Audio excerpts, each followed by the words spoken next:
अब एक एक करके हम जानते हैं कि आखिर इस हाई वोल्टेज ड्रामे के दौरान दलीय विधायकों की क्या कुछ स्थिति रही थी। अगर सबसे पहले बीजेपी की बात की जाए तो बीजेपी के विधायक बस से लौटे गया से 2-3 विधायक नहीं थे, उसे लेकर चर्चाएं खूब चल रही थी और जब सदन पहुंचे तो लगभग विधायक आ गए थे। ज़्यादा जानकारी के लिए इस वक्त हमारे साथ गौतम है। गौतम, हम जानना चाहेंगे आपसे, क्योंकि कल भी आप कवर कर रहे थे कि जब बस से लौट रहे थे विधायक, तो उस वक्त का बॉडी लैंग्वेज और एक बार जब बहुमत मिल गया, क्या कुछ देखा, महसूस किया आपने?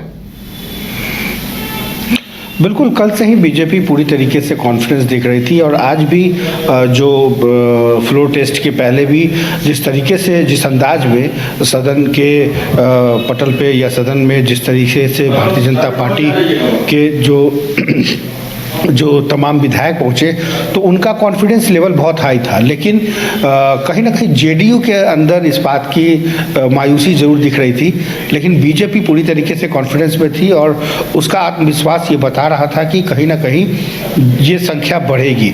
और यही वजह था कि जो खेला होने का जो दावा था वो भाजपा हमेशा से कह रही थी कि खेला होने का खेल खत्म हो गया और जिसको जो करना है वो कर ले।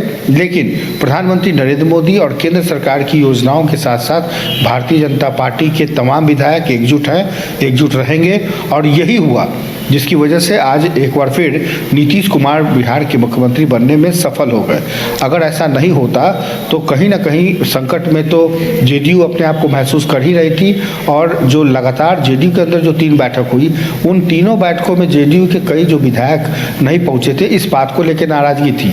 लेकिन भारतीय जनता पार्टी पूरी तरीके से आश्वस्त थी और जो 2-3 विधायक जो उस बोधगया की मीटिंग में या फिर विजय कुमार सिन्हा की मीटिंग में नहीं पहुंचे थे, वो कहीं ना कहीं आने में अक्षम थे। लेकिन ये भी गेम प्लान बीजेपी का ही था और ये सामने वाले को एक तरीके से झांसा देकर कि किस तरीके से कुछ खेल चल रहा है, तो ये कहीं ना कहीं अब अंदर खाने का एक स्ट्रेटजी जरूर रही। लेकिन बीजेपी पूरी तरीके से कॉन्फिडेंस। बिल्कुल गौतम, और एक बात और गौर करने वाली रही कि नीतीश कुमार भले ही 1-2 बार परेशान दिखे, लेकिन सम्राट चौधरी बड़े रिलैक्स कल से ही दिखाई दे रहे थे। उनके चेहरे पे उस तरह की चिंता की लकीरें नहीं थी।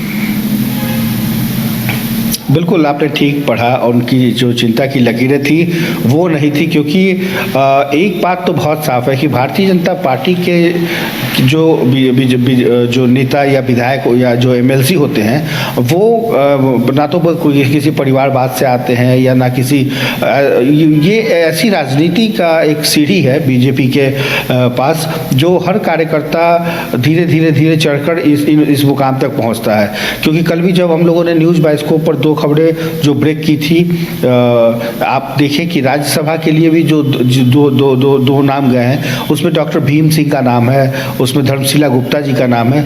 ये ऐसे नाम हैं जो बहुत मतलब पार्टी का झंडा जिन्होंने उठाया है और आज देखिए राज्यसभा की ओर जा रहे हैं। तो भारतीय जनता पार्टी का ये कल्चर रहा है। तो ऐसे में उनके टूट की संभावना या उनके पैसे के लोभ की संभावना या लोकसभा चुनाव की सीट की संभावना या किसी तरीके के समिति के सदस्य के प्रलोभन के रूप में, या जैसे कि बातें सामने आ रही हैं कि कई करोड़ों की भी बातें कही गई थी, तो ये आरजेडी इस बात को जानती थी कि कभी ना कभी बीजेपी के किसी विधायक को तोड़ने में जो वक्त लगे जाया करेंगे, उससे ज़्यादा अच्छा है कि दूसरे दलों को तोड़ा जाए। लेकिन यहाँ टूट की स्थिति, खेला होवे की स्थिति और जो रणनीति थी वो पूरी तरीके से 128 इंटैक्ट। उस समय भी नीतीश कुमार ने जब राज्यपाल को ज्ञापन सौंपा था तो 128 विधायक की जो लिस्ट थी उस 128 में वो पुख्ते तौर पे 128 रही। और इतना ही नहीं, अब देखिए उनके आरजेडी के अंदर जो कल तक तेजस्वी के साथ क्रिकेट खेल रहे थे वैसे लोग भी अब आ गए। नीलम देवी जो अनंत सिंह की वाइफ भी हैं, वो उनका आना ये कहीं ना कहीं ये बताता है कि भाई अब ये लोग पीएम मोदी के साथ या भारतीय जनता पार्टी के साथ या सरकार के साथ रहना चाहती है। चलिए गौतम, हमारे साथ जुड़ने के लिए और तमाम जानकारी देने के लिए आपका बहुत बहुत धन्यवाद। तो दूसरे खेमों में क्या हाल चाल रहा ये भी जानेंगे, लेकिन बीजेपी में अगर बात की जाए तो सम्राट चौधरी जो बीजेपी के नेता भी हैं विधायक दल के, वो काफी रिलैक्स कूल नजर आ रहे थे और अपनी नेतृत्व क्षमता का परिचय भी उन्होंने दिया है। और कहा जा सकता है कि जिस तरह से आपाधापी मची हुई थी थी, ऐसे में वो बीजेपी के विधायकों को लेकर कहीं ना कहीं आश्वस्त थे कि बीजेपी के विधायकों में कोई टूट नहीं होने वाली है और बीजेपी के विधायक जब बहुमत फ्लोर टेस्ट में साबित करना होगा तो वो तमाम लोग मौजूद रहेंगे।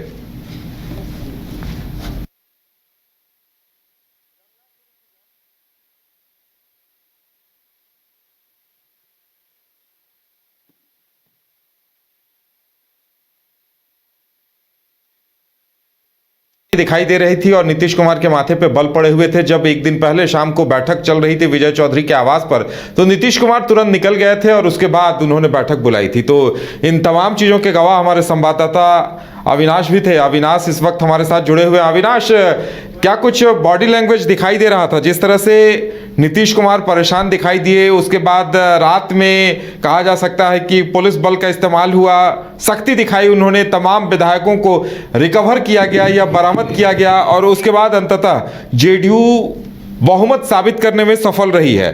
तो अविनाश, क्या कुछ महसूस किया आपने? जी बिल्कुल उदय, एक बार फिर से प्रश्न को थोड़ा पूछिएगा। अविनाश, हम कह रहे थे कि जिस तरह से नीतीश कुमार एक दिन पहले परेशान दिखाई दे रहे थे, उनके 5-6 विधायक नहीं पहुंचे थे दोनों दिन की बैठकों के दौरान। जो श्रवण कुमार के आवास पे था, उसके बाद विजय चौधरी के आवास पर था, तो वहां से भी वो लापता थे। और उसके बाद नीतीश कुमार ने जब पुलिस और एडमिनिस्ट्रेशन का इस्तेमाल किया तब जाकर तस्वीर बदली। तो क्या कुछ महसूस किया आपने? क्या कुछ बॉडी लैंग्वेज दिखाई दे रहा था? बिल्कुल बिल्कुल, देखिए जिस तरीके से श्रवण कुमार के आवास पर भी जो भोज हुआ, उस दिन भी 7-8 विधायकों का नहीं होना जो है खबरें आ रही थी कि 7-8 विधायक नहीं पहुंचे और ये भी कहा गया कि बीमार हैं, कुछ लोग अस्पताल में भर्ती हैं और कुछ लोग दूर दराज हैं, इस कारण से नहीं पहुंचे। और कल जब विजय चौधरी के आवास पर जब बैठक हुई थी जेडीयू के विधायकों की, उसमें भी 4-5 विधायक जो है नहीं पहुंचे थे। और कल भी ये कहा गया था कि जो भी विधायक नहीं पहुंचे हैं वो रात तक पहुंच जाएंगे, दूर दराज रहते हैं। तो कल तक नीतीश कुमार का एक अलग बॉडी लैंग्वेज बिल्कुल दिखा। और ये भी देखें, जिस श्रवण कुमार के आवास पे जो भोज रखा गया था आनन फानन में, उस दिन नीतीश कुमार केवल 4 मिनट तक ही नीतीश कुमार पहुंचे और तमाम अधिकारियों के साथ जब वो श्रवण कुमार के आवास पर पहुंचे तो केवल 4 मिनट में वो बाहर निकल गए। और कल जब जेडीयू में जो विजय चौधरी के आवास पर जब जो जेडीयू विधायकों की बैठक हो रही थी, तमाम एमएलसी और विधायक जब वहां पहुंच रहे थे, उस समय भी नीतीश कुमार आते हैं। और नीतीश कुमार हालांकि कल कुछ देर तक अंदर रहे, लेकिन पीछे की रास्ता से नीतीश कुमार कल चले गए थे। किसी भी पत्रकार को नहीं पता चला था कि कब नीतीश कुमार निकल गए इस बैठक से। तो उस समय भी ये चर्चा हो रही थी कि शायद कुछ ये जो खेला होने की बात तेजस्वी यादव कह रहे थे, क्या कुछ एंगल निकलता है, क्या ट्विस्ट है क्या, क्योंकि नीतीश कुमार पीछे के रास्ते से निकल गए थे, उस पर सबको संशय जो है बना हुआ था। लेकिन आज जिस तरीके से जो 3 दिन से खबरें चलती रही थी, जब खुद तेजस्वी यादव अपने सारे विधायकों को कैद कर लिए थे अपने आवास पर और उन्होंने कहा था कि उनको कहा गया था कि फ्लोर टेस्ट तक यही रहना है। और आज के दिन के लिए सबकी निगाहें जो है वो टिकी हुई थी। कांग्रेस दावा कर रही थी बार बार और कांग्रेस के भी विधायकों को हैदराबाद शिफ्ट किया गया था। लेकिन कल जब कांग्रेस के विधायक तेजस्वी यादव के आवास पर जब पहुंची तो कांग्रेस के भी विधायक लोग कह रहे थे कि यह अफवाह है। लेकिन आज उदय सब कुछ क्लियर हुआ और नीतीश कुमार विश्वास जो है वो मत साबित किए और बहुमत मिला। 3 विधायक आरजेडी के एनडीए में चले गए, चेतन आनंद, नीलम देवी और जो है प्रहलाद यादव। ये कोई मतलब सोचा भी नहीं था। और जिस तरीके से 3 विधायक आरजेडी के खुद एनडीए में चले गए और बहुमत जिस तरीके से आज साबित हुआ है, नीतीश कुमार एक बार फिर से सबका जो है विश्वास मत जो है वो उन्होंने। विवेक भी होंगे, उन्हें भी जरा बुला लीजिए, उनसे भी बात करते हैं, क्योंकि मेन खेला तो आरजेडी खेमे में ही हो गया जिनकी तरफ से दावा किया जा रहा था। तो क्या कुछ गुजरी वहां और क्या तस्वीरें देखने को मिली? उनके लिए तो ये काफी हैरत अंगेज होगा कि 3 विधायक उनके ही टूट गए। जी बिल्कुल, विवेक इस वक्त जो है हमारे सहयोगी वो पहुंच गए हैं। विवेक, ये आरजेडी में खेमे में किस तरीके की बात चल रही थी? आप कल वहां पे भी मौजूद थे और आज जिस तरीके से ये जो पूरा खबर चला और फ्लोर टेस्ट भी हुआ, अब नीतीश कुमार जो है फिर से विश्वास मत जो है वो बहुमत साबित कर लिए हैं। क्या कहेंगे, आरजेडी में क्या था गहमा गहमी? हाँ जी बिल्कुल। कल जिस तरीके से खबरें दिन भर चली कि जो जेडीयू के कई विधायक जो है लापता है, और ऐसे में बता दें कि जो अंत समय तक जो कही जाए तो जेडीयू के कई विधायक नहीं पहुंचे थे, जैसे बीमा भारती हो गई, और इसके साथ साथ जो सुदर्शन है वो भी नहीं पहुंचे थे। लेकिन तो अंतिम समय में सारे विधायक पहुंच गए, और एक तरफ जो बीजेपी के एक विधायक थे रश्मि वर्मा, वो भी नहीं पहुंची थी, लेकिन अंत समय में वो भी पहुंच गए। लेकिन जो वहाँ जो वोटिंग हुआ, वोटिंग के दौरान जो सबसे ज़्यादा अगर बहुमत मिली तो एनडीए पक्ष में, यानी कि जो 3 विधायक और जो थे, नीलम देवी और प्रहलाद यादव, और उसके साथ जो एनडीए में ऐड हो गए, एनडीए में जाकर बैठ गए। और उन्होंने देखा कि तेजस्वी यादव का जब भाषण हुआ तो उस समय तेजस्वी यादव तीनों विधायकों को आश्वस्त करते हुए कहा कि आप लोगों को जब कि हमारा जरूरत पड़ेगा तब आप लोगों के लिए दरवाजा खुला हुआ है। यानी कि साफ तौर पे जो कही जाए तो जो खेला का षड्यंत्र रची जा रही है। तेजस्वी यादव ने सदन में कहा कि आपका स्वागत है, लेकिन कभी भी कुछ काम होगा तो तेजस्वी यादव जरूर आप लोग हमें याद करिएगा। जी बिल्कुल। चेतन आनंद जो है, आनंद मोहन पूर्व सांसद रह चुके हैं आनंद मोहन, और उन्होंने राष्ट्रीय जनता दल के जो सरकार के कार्यकाल में नीतीश कुमार जब साथ में थे, उसी कार्यकाल के सरकार में उनकी जो रिहाई हुआ था उस पर भी कई सवाल उठे थे। लेकिन उसके बाद जो ठाकुर वाला जो शब्द था, जो जिस तरीके से मनोज झा ने राज्यसभा में इन्होंने जो बयान का जिक्र किया था, उसके बाद से ही तरह तरह के जो आनंद मोहन भी थे, आनंद मोहन भी गुस्से में थे, और उस समय भी आनंद मोहन अपने पत्नी के साथ और उसके साथ साथ अपने बेटे के साथ मुख्यमंत्री से लगातार मुलाकात करते रहते थे।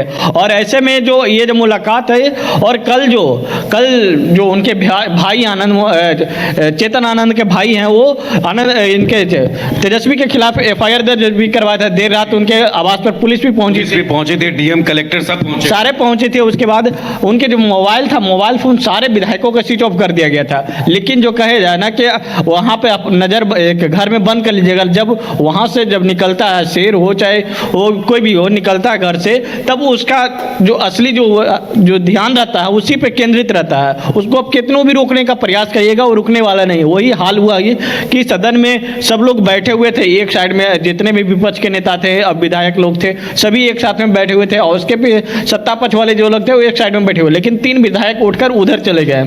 इससे साफ क्लियर हो गया कि अब जो 3 विधायक हैं, अब 3 विधायक पे आगे क्या कार्रवाई अगर होती है तो विधानसभा के अध्यक्ष का अधिकार होता है, क्या कार्रवाई करते हैं, क्या उनकी सदस्यता जाती है। और एक तरफ जो चर्चाएं जो चल रही है कि नीलम देवी को लेकर, क्या नीलम देवी को जो लोकसभा का चुनाव हो, लोकसभा चुनाव को लेकर टिकट दे सकती है क्या जेडीयू। और एक तरफ जो उनके पति हैं अनंत सिंह, वो जेल में हैं, बेउर जेल में हैं, और अनंत सिंह अब एजेड भी हो गए हैं, उनके लेकर लगातार जो चल रही है कि अनंत सिंह को रिहाई भी हो सकती है। लेकिन अब देखना होगा कि क्या नीलम देवी के आने के बाद क्या सरकार पे क्या असर पड़ती है, क्योंकि लगातार अनंत सिंह का भी सहयोग नीतीश कुमार को रहा है। नीतीश कुमार जब सीएम बने थे पहली बार, उस समय अनंत सिंह इनको समर्थन किए थे, और अनंत सिंह बहुत पूर्ण अपने जो बाढ़ जो उनके क्षेत्र है, बाढ़ से चुन के आते हैं, हाँ बाढ़ से उस समय इनको पूरा मदद किया था। और ऐसे में जब इन्होंने